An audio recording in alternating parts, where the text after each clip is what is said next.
सुमति कुमति सबके उर रही, वेद पुराण निगम अस कहीं। वेद भी कहते हैं, पुराण भी कहते हैं, निगम शास्त्र भी कहते हैं कि सब के अंदर शुभ अशुभ छुपा रहता है। संत समागम हरि कथा से शुभ हिस्सा विकसित होता है, तो अशुभ को पनपने का अवसर नहीं मिलता। अगर संत समागम और हरि कथा, हरि का नाम नहीं है तो अशुभ पनपता है, शुभ को अवसर नहीं मिलता।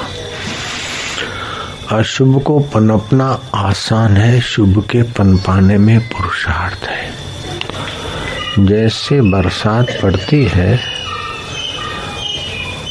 तो फालतू घास कंटी के लिए वृक्ष अपने आप फल जाते हैं, लेकिन गुलाब के पौधे अपने आप नहीं फलते। उसकी कलम लगानी पड़ती है, गुड़ाई करनी पड़ती है, तब गुलाब के फूल खिलते हैं। तो जो कीमती चीज है वो अपने आप नहीं पनप जाती है, उसके लिए धरती को संस्कारी करना पड़ता है। भूमि को संस्कारी किया जाता है, फिर उसमें बीज बोया जाता है। ऐसे ही हमारे अंतःकरण को सत्संग से संस्कारी किया जाता है, गुरु दीक्षा से साधना का बीज बोया जाता है, और साधना और नियम के जल और खाद से उसे सींचा जाता है। तो हमारे हृदय रूपी भूमि में भगवत प्राप्ति रूपी वृक्ष पनपता है, फलता है, फूलता है और मोक्ष के फल लगते हैं। मोक्ष का मतलब क्या है कि सब बंधनों से सदा के लिए मुक्ति। बंधन कोई चाहता नहीं है, सब बंधनों से सदा के लिए मुक्ति। जन्म का बंधन, बुढ़ापे का बंधन, व्याधि का बंधन, मौत का बंधन, इस बंधन से सभी बंधे घटी यंत्र की नाई हम भटक रहे हैं। बुद्ध कहा करते थे कि ये जो पहाड़ है वो तुम्हारी एक एक भिक्षुक तुम्हारे जन्मों के सारी हड्डियां इकट्ठी कर दे तो इस पहाड़ को मात कर देगी। तुमने इतने जन्म पाए और हर जन्म में बीबी, बच्चे, पुत्र, परिवार सजाया संजोया, अंत में शरीर को संभाला, वो शरीर भी मर गया। उसकी हड्डियां अगर इकट्ठी कर दी जाए हर जन्म की, तो ये जो हिमालय पहाड़ दिखता है उसको भी लांघ जाएगा। तुम इतने युगों से जन्मते मरते आए हो, हर जन्म में तुमने आंसू बहाए, वे आंसू अगर इकट्ठे कर दिए जाए तो ये सरोवर को मात कर देंगे। इतने तुमने आंसू बहाए, इसलिए अभी थोड़े सावधान हो जाओ, सत्संग का आश्रय लो और हृदय रूपी भूमि में परमात्मा प्राप्ति रूपी बीज बो दो। दुनिया की कोई भी चीज प्राप्त किया तो वो टिकने वाली नहीं है, लेकिन ईश्वर को एक बार पाया तो मिटने वाला नहीं, क्योंकि ईश्वर अमिट सत्ता है और संसार मिटने वाली चीज है। जो मिटता है उसे माया कहते हैं, जिसे जो अमिट है उसे परमात्मा कहते हैं। जो परमात्मा है उसी का अंश अपना आत्मा है। बचपन आपका मिट गया लेकिन आप नहीं मिटे, शैशव आपका मिट गया आप नहीं मिटे, जवानी कईयों की मिट गई आप नहीं मिटे, बुढ़ापा मिट गया, मौत आई फिर भी वो व्यक्ति मिटा नहीं, स्वर्ग में है या तो नरक में है या तो किसी जन्म में है। तो जो जन्म के बाद भी रहता है वह जीवात्मा अमिट है। तो इस अमिट जीवात्मा का अमिट परमात्मा से ही जब तक सहयोग नहीं होगा, ज्ञान नहीं होगा, तब तक बेचारा हर जन्म में सुखी और आनंदित, सुखी और शांत होने के लिए सब प्रयत्न करता है, लेकिन ये प्रयत्न सब कुसंग के हैं, बाहर के हैं, इसलिए बाजी हार जाता है। चाहे हिटलर बन जाए, चाहे सिकंदर बन जाए, चाहे क्रूर कंस बन जाए, चाहे रावण बन जाए, चाहे कुछ बन जाए, अंत में पश्चाताप लगता है।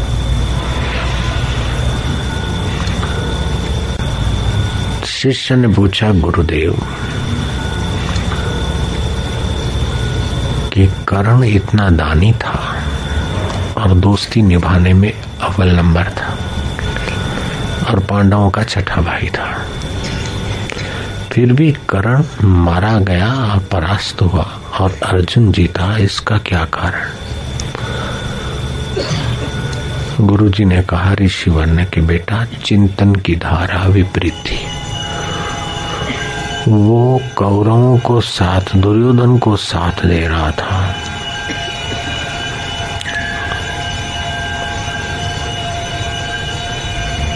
इसलिए उसकी चिंतन की धारा उसी प्रकार की थी और अर्जुन श्री कृष्ण का साथ ले रहा था, सत्संग ले रहा था। दुर्योधन के पास सैन्य बल था, राज्य बल था, कपट बल था, लेकिन जहां भगवत बल और अपना पौरुष होता है वहां विजय होती है। यत्र योगेश्वर कृष्ण यत्र पार्थ धनुर्धर तत्र श्री विजय भूति ध्रुवानीति में मति। तो कबीर जी के ये वचन सभी के जीवन में सार्थक हो जाए। कबीरा मांगे मांगना प्रभु दीजो मोहे दो, मुझे दो चीज देना, संत समागम हरि कथा मोर मेरे हृदय में निष्दिन होए। हरि का ज्ञान नहीं होगा तो जगत के ज्ञान से बढ़ा हुआ दिल दिमाग उलझ जाएगा। तो जगत का ज्ञान जैसे कानों के द्वारा दिल दिमाग में घुसता है, ऐसे ही भगवत तत्व का ज्ञान घुसे तो वो जगत के ज्ञान के प्रभाव को हटाकर अपना सत्य का प्रभाव जगाए, कुमति को हटाकर सुमति को जगाए, कुसंग को हटाकर सुसंग को।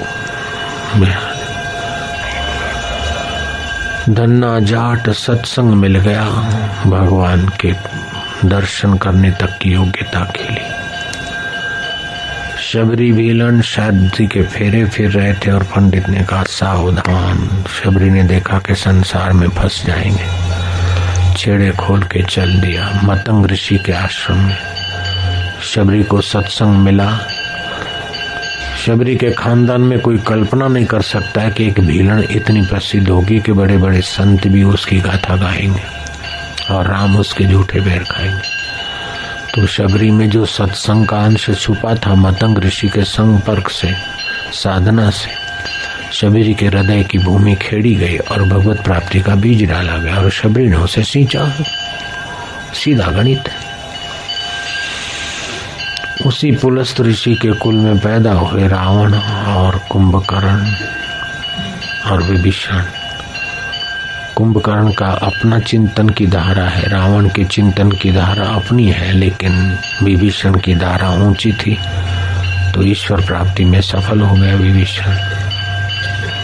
तो आपके माता पिता ऊंचे होते हुए भी आपके चिंतन की धारा हल्की है तो परिणाम हल्का आएगा। इसीलिए माता पिता अच्छे हैं, अच्छा है, कुटुंब अच्छा है तो अच्छा है, कुटुंब छोटा है तो भी कोई फिक्र नहीं। आपके चिंतन की धारा अच्छी हो जाए, संग अच्छा हो जाए। आजकल के जो बच्चे हैं वो नया जनरेशन, चिंतन की धारा बहुत छोटी हो गई। आपके बाप दादा में जो सहन शक्ति और कार्य कुशलता और मजबूती थी वो अपने में नहीं, और जो अपने में है वो अपने बेटे बेटियों में नहीं पाई जाती। चिंतन की धारा बहुत छोटी हो गई उन बच्चे बच्चियों की।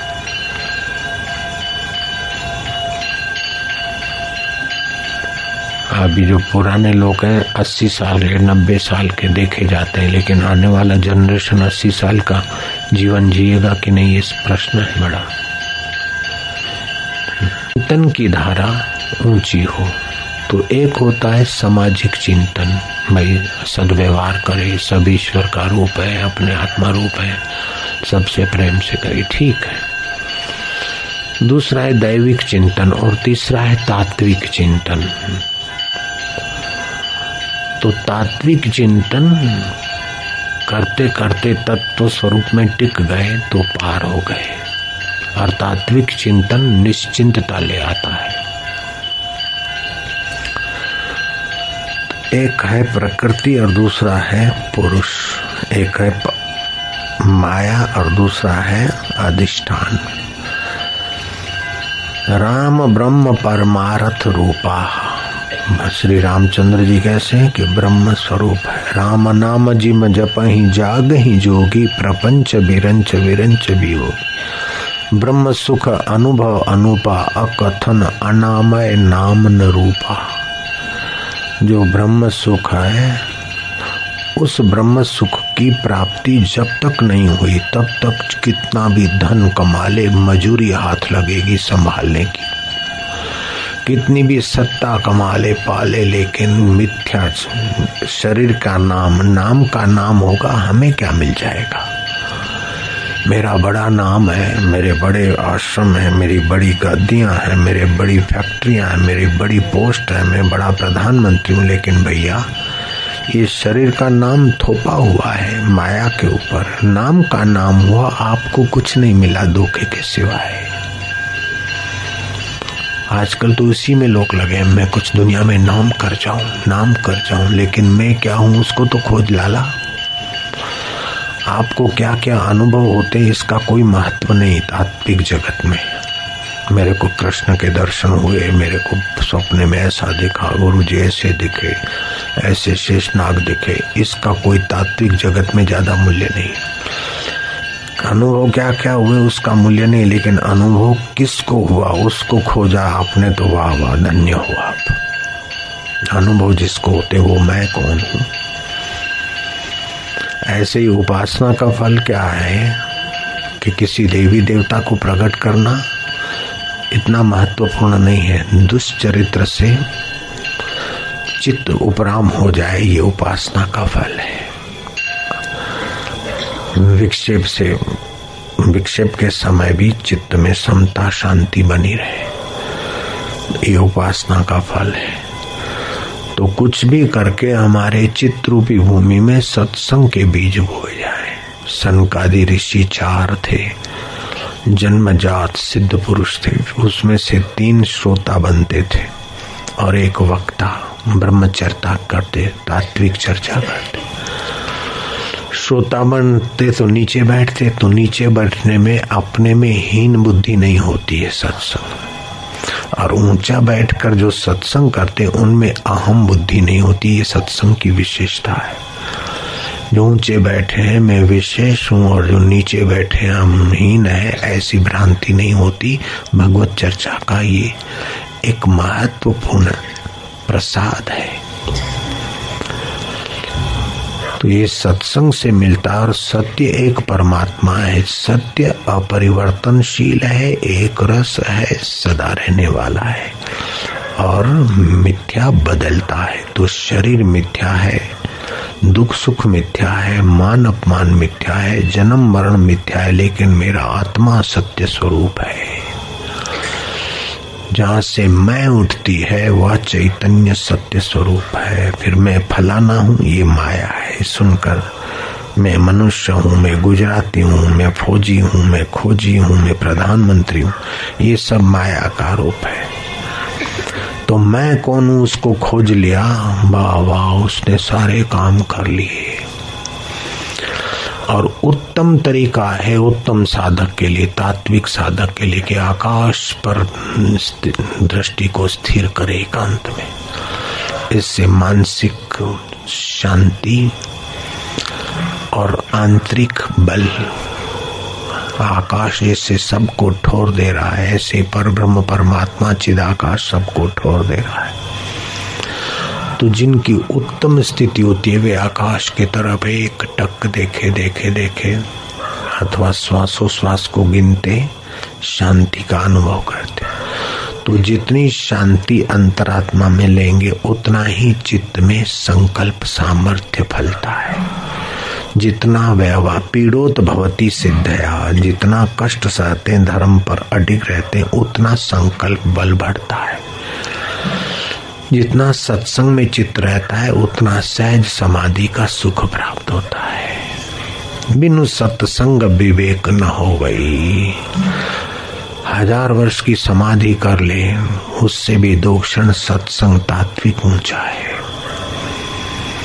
तुलसीदास जी ने कहा, तन सुकाए पिंजर कियो धरे रैन दिन ध्यान, तुलसी मिटे न वासना बिना विचारे ज्ञान।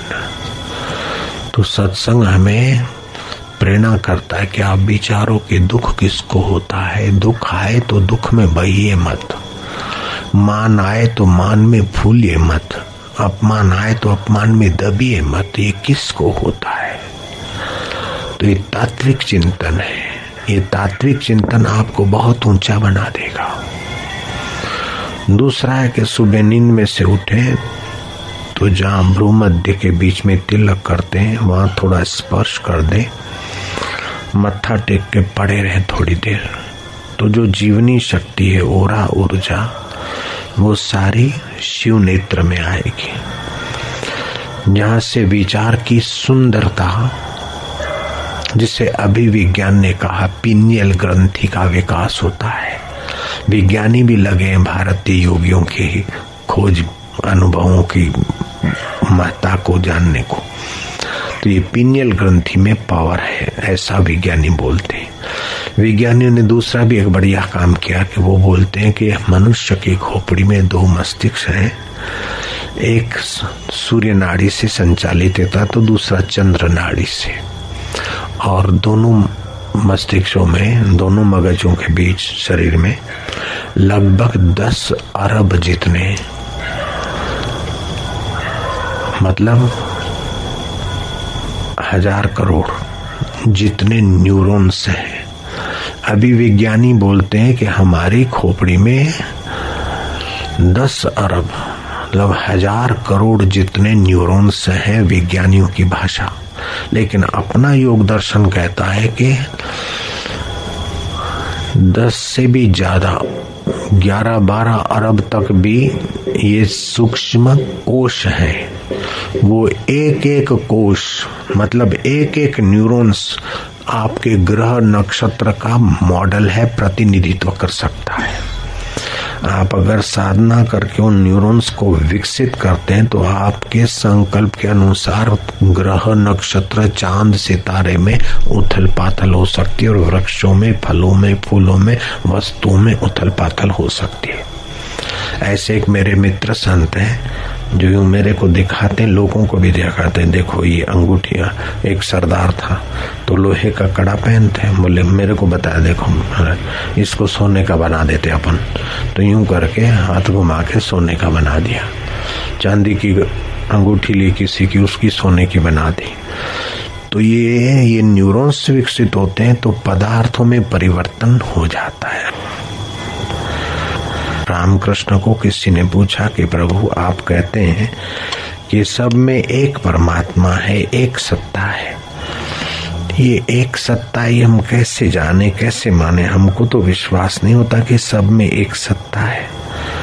रामकृष्ण ने कहा भाई है। बोले महाराज आप कोई कृपा करिए, हमें कोई प्रमाण मिलेगा। तो कोई व्यक्ति वहां से गाय ले जा रहा था और उसने गाय को पीटा। तो रामकृष्ण ने उस गाय के पीटने के निशान अपनी कमर पे, अपने पीठ पे दिखाया कि बोले देखो वो एकत्व है। किसी ने कहा कि जब संत के संकल्प में इतना बल है, जैसे ईश्वर सृष्टि करता है, तो संत भी ईश्वर के साथ जुड़कर सृष्टि में कुछ भी कर सकते होंगे। बोले होता है, वो तो योग का सामर्थ्य होता है। तो क्या महाराज ये सफेद फूल गुलाबी हो सकते हैं? बोले भाई ईश्वर की सृष्टि में असंभव क्या है? तो जो फूल सफेद, जो पौधा सफेद फूलों का था, सुबह वो आया तो उसने देखा कि इस पौधे को कुछ सफेद फूल लगे और कुछ गुलाबी हुए। बोले ये क्या है ठाकुर जी? बोले तुम्हारे प्रश्न का उत्तर है।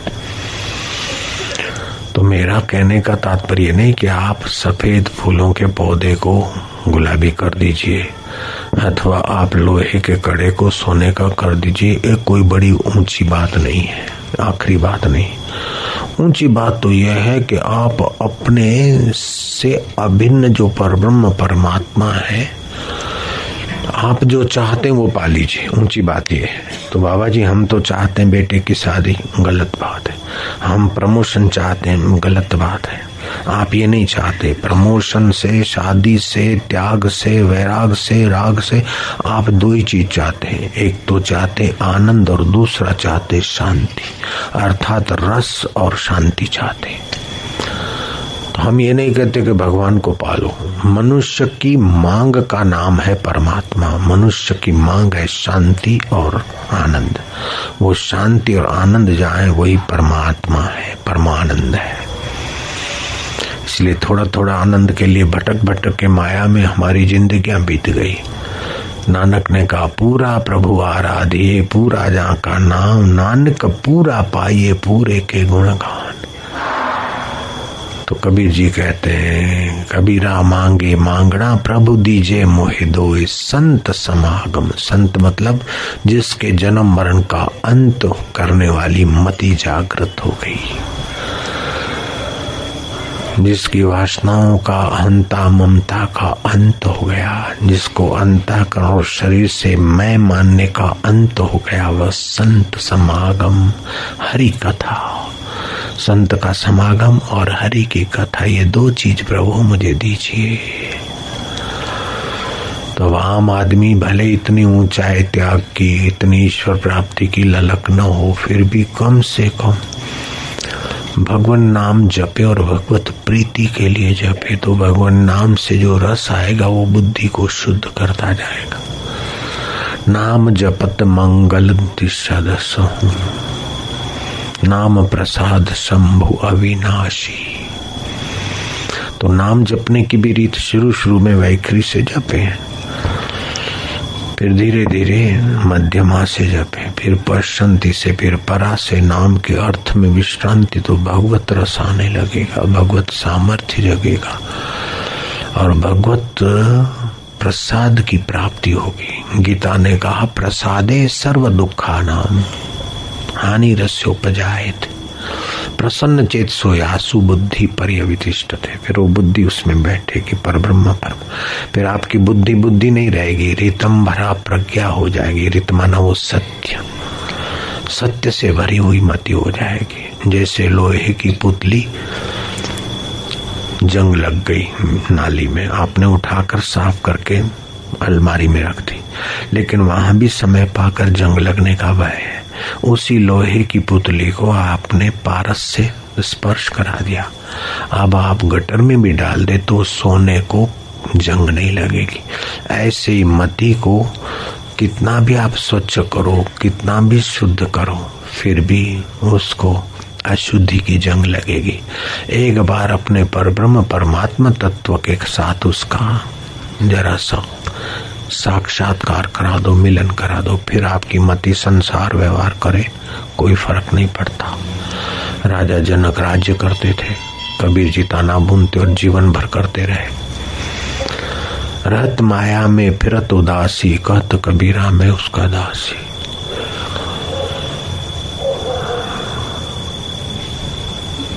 तो ये सत्संग की बलिहारी है। उपनिषदों का ज्ञान अति उत्तम साधक के लिए, तो उपनिषदों का ज्ञान हंसते खेलते उसे परमात्मा प्राप्ति करा देवे। आम आदमी के लिए तो जरा संयम, नियम, त्याग कठिन है, लेकिन जिनके जीवन में त्याग है वे उपनिषद के ज्ञान से छलांग मार के ज्ञात ज्ञ हो सकते हैं। जिसको जानना चाहिए जान लेते हैं, जिसको पाना चाहिए पा ले। यत् पदम प्रेप्सवो दीना शक्रादय सर्वदेवता, अहो तत्र स्थितो योगी हर्षम नोपगच्छति। जिस पद को पाए बिना इंद्र आदि देव अपने को कंगाल मानते, उस आत्म पद को पाकर वह महापुरुष अहंकार नहीं करता। ये भी आश्चर्य है, ऐसा शास्त्रों में आता। तो जड़ भरत जा रहे हैं, रहुगण को कहते हैं, रहुगण कहता है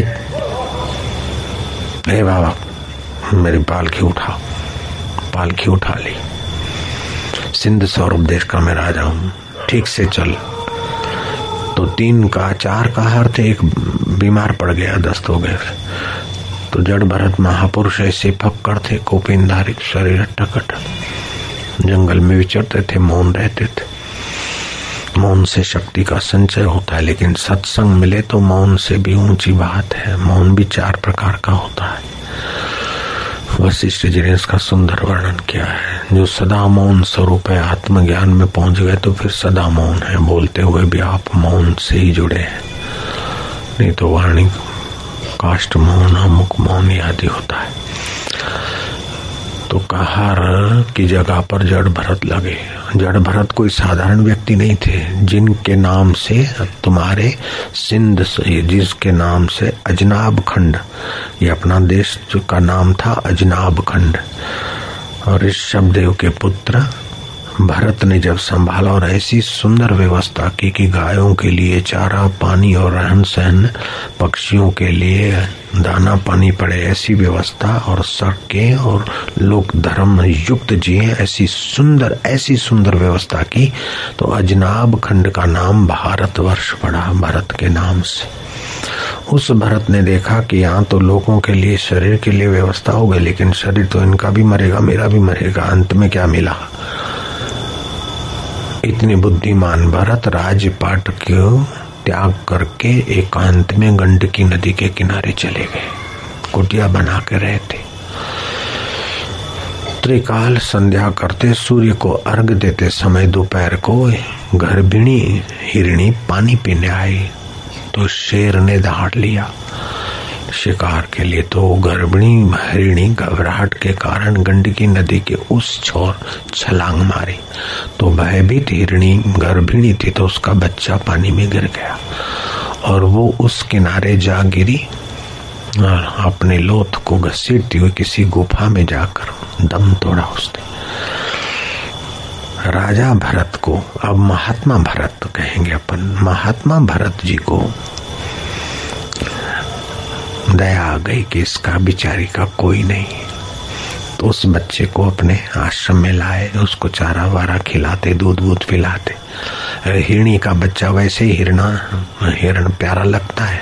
वो बच्चा उनके कभी पीठ चाटता, कभी खुजलाता, अरे तू बैठ, गायत्री कर, तू बैठ, ध्यान कर। अब मनुष्य का बच्चा भी ध्यान में नहीं बैठता तो हिरण का बच्चा कहाँ बैठेगा। धीरे धीरे उनसे ममता हो गई। कुछ बड़ा उछला कूदा और कहीं जंगल में चला गया और इनके प्रारब्ध का वहां शरीर छूटने का।